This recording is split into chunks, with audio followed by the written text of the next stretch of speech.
இன்றைய தவக்கால சிந்தனையில் பிசாசுக்கு எதிர்த்து நில்லுங்கள் என்கிற தலைப்பில் நாம் தியானிக்க போகிறோம்.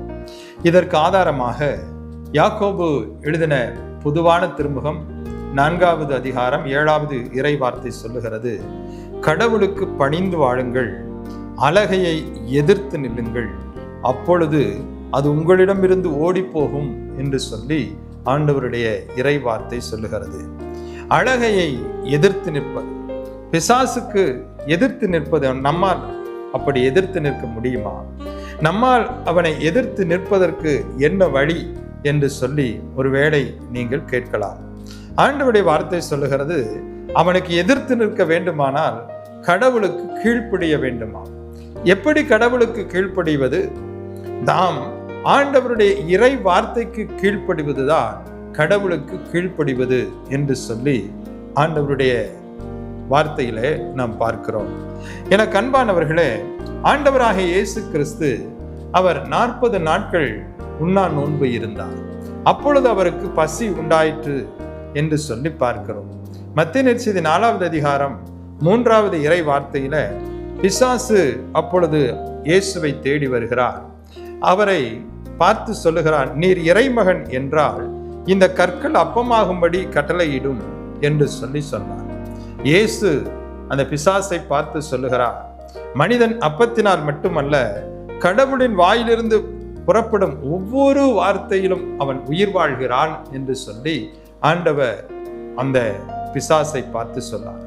மறுபடியும் 2வது சோதனையாக இந்த பிசாசு கோயிலின் உயர்ந்த பகுதியிலே அவரை நிறுத்தி, இங்கிருந்து கீழே குதியும், கடவுள் தம் தூதருக்கு கட்டளையிடுவார், உமது கால் கல்லில் மோதாதபடி அவர்கள் தங்கள் கைகளிலே தாங்கிக் கொள்வார்கள் என்று எழுதியிருக்கிறதே என்று சொல்லி இறை வார்த்தையின் அடிப்படையிலே பிசாசு அவரிடத்திலே சோதனையை வைத்தார். இப்பொழுது ஆண்டவர் அந்த பிசாசை பார்த்து சொல்லுகிறார், உன் கடவுளாகிய ஆண்டவரை சோதிக்க வேண்டாம் என்று சொல்லியும் எழுதியிருக்கிறதே என்று சொல்லி ஆண்டவர் அந்த பிசாசை எதிர்த்து நின்றதாக ஆண்டவருடைய வார்த்தை சொல்லுகிறது.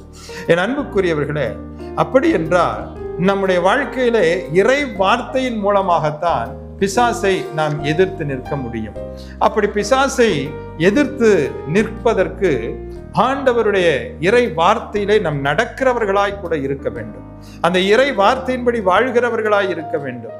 ஆண்டவராய் இயேசு கிறிஸ்து யோவான் நற்செய்தி 14வது அதிகாரம் 30வது இறை வார்த்தையிலே சொல்லுகிறார், இவ்வுலகின் தலைவன் வந்து கொண்டிருக்கிறான், அவனுக்கு என்மேல் அதிகாரம் இல்லை என்பதாக அங்கே அவர் சொல்லுகிறதை பார்க்கிறோம். அப்படி என்றால் பிசாசனுடைய குண நலன்கள் ஒன்றும் இல்லாதவராக, அவனுடைய பாவ அடிமைத்தனத்தில எதிலும் விழாதவராக ஆண்டவர் இருந்தார். இறை வார்த்தையின்படி தன்னை வாழ்க்கையை வாழ்ந்தவராக அவர் இருந்தார். இன்றைக்கு நீங்களும் நானும் இறை வார்த்தையின்படி வாழ்கிறோமா? இறை வார்த்தையை நாம் கேட்கிறோம், அந்த இறை வார்த்தையின்படி வாழ்ந்து பிசாசுக்கு எதிர்த்து நிற்கிறவர்களாய் இருக்கிறோமா? யோசித்து பாருங்கள். இன்றைக்கு இந்த இறை வார்த்தையை கேட்கிற நாம நம்முடைய வாழ்க்கையில மன்னிக்கிற குணம் இருக்கிறதா? இன்னும் மற்றவர்களை ஏற்றுக்கொள்ளக்கூடிய குணம் இருக்கிறதா? இன்னும் நம்முடைய வாழ்க்கையில கோபப்படாமல் இருக்கிறோமா? யோசித்து பாருங்கள். இன்றைக்கு மற்றவர்களை மன்னிக்காத நாம், பிறரை ஏற்றுக்கொள்ளாத நாம், சொந்த மகனை ஏற்றுக்கொள்ளாதவர்கள், சொந்த குடும்பத்தில் இருக்கிற உறவுகளை ஏற்றுக்கொள்ளாதவர்கள், மற்றவர்களை மன்னிக்காதவர்கள் எப்படி பிசாசை எதிர்த்து நிற்க முடியும்? யோசித்து பாருங்கள். நம்முடைய திருவிவிலியத்திலே காயின் ஆபேல் என்கிற 2 சகோதரர்களை குறித்து நாம் பார்க்கிறோம். இந்த காயின் ஆண்டவருக்கு நல்ல காரியங்களை அவன் செய்வதற்கு அவனுடைய இருதயத்தில் விருப்பமில்லை.